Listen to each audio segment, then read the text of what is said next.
পুঁই শাক মাছের মাথা দিয়ে অনেকেই খেতে চায় না। চলো তাহলে আজকে একরকম নতুন পদ্ধতিতে, অনেকেই বলে যে পুঁই শাক মাছের মাথা দিয়ে খেলে কাঁটা লাগে, তাই মাছ দিয়ে খেতে পারে না। কিন্তু আজকে নতুন রকমের চিংড়ি মাছ দিয়ে পুঁই শাকের তরকারি কিভাবে হয় সেটাই তোমাদের সঙ্গে শেয়ার করব। বেশি কথা না বাড়িয়ে সুমিতা মনা পেজে তোমাদের অনেক অনেক স্বাগত। চলো তাহলে রান্নাটা শুরু করা যাক। এখানে কি কি উপকরণ লাগছে তোমাদের নিজেদের পছন্দ মতো তোমরা সবজি নিয়ে নিতে পারো। আমি যেরকম বেগুন, কুমড়ো, বরবটি, আলু আর পুঁই ডাঁটা নিয়ে নিয়েছি। তোমাদের যা যা সবজি পছন্দ লাগে তোমরা ওই সবজি নিয়ে নিতে পারো, অসুবিধে কোনো নেই, তোমাদের নিজেদের পছন্দ মতো। আর এখানে পুঁই শাক কেটে ভালো করে একদমই ধুয়ে কেটে নিয়েছি সুন্দর করে, তোমরাও ধুয়ে নিও ভালো করে। আর এখানে এই যে চিংড়ি মাছ নুন হলুদ আর একটু লেবু মাখিয়ে কিছুক্ষণ রেখে দিয়েছি। আর এখানে মশলা হিসেবে রেখেছি পেঁয়াজ, আর এখানে শুকনো লঙ্কা, তেজপাতা, 5 ফোড়ন আর আদা। এই কটাই উপকরণ লাগছে, আর কিছু তেমন কিছু কোনো উপকরণ লাগছে না। চলো তাহলে রান্নাটা শুরু করা যাক। তোমরা অবশ্যই বাড়িতে ট্রাই করো, খুবই ভালো লাগবে। যারা মাছের মাথা দিয়ে রান্না তরকারি খেতে পারো না তাদের জন্য স্পেশালি। চলো তাহলে কিভাবে রান্নাটা করি এটাই শুরু করি। এখানে কড়াই নিয়ে নিয়েছি, কড়াইতে এখানে সর্ষের তেল দিয়ে দেবো। রান্নাটা কিন্তু পুরোটাই সর্ষের তেলে হবে, এখানে অন্য তেল ব্যবহার করা যাবে না। এই যে সর্ষের তেলের উপরে শুকনো লঙ্কা দুটো কেটে দিয়ে দিয়েছি, তোমাদের টেস্ট অনুপাতে তোমরা লঙ্কাটা ব্যবহার করো। আর দিয়ে দিলাম 5 ফোড়ন। লঙ্কাটা একটু কালচে হয়ে গেলে এখানে 5 ফোড়ন আর তেজপাতা দিয়ে দিয়েছি। ফোড়নটা যখনই হয়ে যাবে একটুখানি কালচে, বেশ স্মেল উঠবে, তখনই আমি দিয়ে দেব গ্রেট করা বা থেঁতো করে রাখা আদা। তোমরা সেটা নিজেদের পছন্দ মতো দিয়ে দিতে পারো। আদাটা যখন একটু হয়ে যাবে, বেশি কিন্তু ভাজলে হবে না, অল্প একটু নেড়েই পেঁয়াজটা দিয়ে দেবে। পেঁয়াজটা হয়ে এলে এবারে একটুক্ষণ পেঁয়াজটা কিন্তু নাড়তে হবে, অল্প একটু নরম করার জন্য, কিন্তু বেশি কিন্তু ভাজা যাবে না।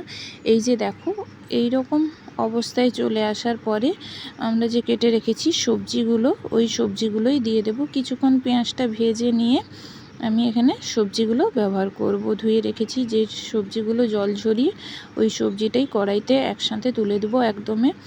এখানে তোমরা যে যার পছন্দ মতো সবজি নিতেই পারো, কোনো অসুবিধে নেই। আমি আমার পছন্দ মতো নিয়েছি। আর দিয়ে দিলাম লবণ, টেস্ট অনুপাতে সবজি যতটা পরিমাণ ততটা অনুপাতেই এখানে লবণ ব্যবহার করেছি। যা যতটা সবজি হবে সে ততটা পরিমাণেই ব্যবহার করবে। আর এই যে সবজিটা একটু কষিয়ে নিয়ে ঢাকা দিয়ে দিলাম। ঢাকা মেরে মেরে রান্নাটা করলে রান্নাটা খুব তাড়াতাড়িও হয়, আর ওই জল কোনো ব্যবহার করতে হবে না, এই সবজির জলেই সব রান্নাটা হয়ে যাবে। এই যে দেখো সবজিটা নরম হয়ে এসছে অনেকটাই। এবারে দিয়ে দিলাম আমি হলুদের গুঁড়ো। হলুদ গুঁড়োটা দিয়ে একটু নাড়াচাড়া করে এবারে আমি শাকটা তুলে দেব।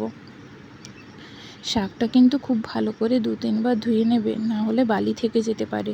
এই যে শাকটা ধুয়ে কিছুক্ষণ নাড়ে আবার ঢাকা দিয়ে দেব। শাকের জলটাও দিলে বেরিয়ে যাবে, সবজিটা ওতেই সেদ্ধ হবে, আমরা অন্য কোনো বাইরের জল ব্যবহার করব না। এই যে এখানে কিছুক্ষণ শাকটা নাড়িয়ে এবারে আমি দিয়ে দিলাম হালকা করে ভেজে নিয়েছিলাম চিংড়ি মাছটা। বেশি কিন্তু ভাজলে হবে না, চিংড়ি মাছটা বেশি ভাজলে শক্ত হয়ে যাবে।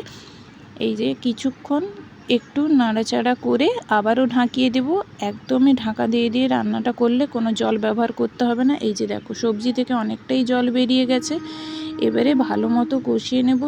শাকও নরম হয়ে গেছে, দেখো সবজির জলেই একদমই সবজিগুলোও নরম হয়ে গেছে, শাকের জলটাতেও একদমই রান্না রেডি হয়ে এসছে। আর কিছুক্ষণ, আর অল্প একটু চিনি ব্যবহার করেছি, তোমাদের সেটা পার্সোনাল ব্যাপার, তোমরা যদি তরকারিতে চিনি না ব্যবহার করতে পারো। আর এখানে দিয়ে দিলাম ভাজা মশলার গুঁড়ো, দিয়ে সব উপকরণগুলো একসাথে নাড়িয়ে এবারে তরকারিটা সম্পূর্ণ রেডি। একটা প্লেটে বেড়ে নিয়েছি। তোমরা অবশ্যই বাড়িতে ট্রাই করো, যারা মাথা দিয়ে খেতে ভালোবাসো না তারা এইরকম চিংড়ি মাছ দিয়ে রান্নাটা করবে, অসাধারণ খেতে লাগে। আমার রান্নার রেসিপিটি যদি ভালো লেগে থাকে অবশ্যই তোমরা একটু চ্যানেলটাকে সাবস্ক্রাইব করে দিও, আর পাশে থেকো নেক্সট ভিডিওতে।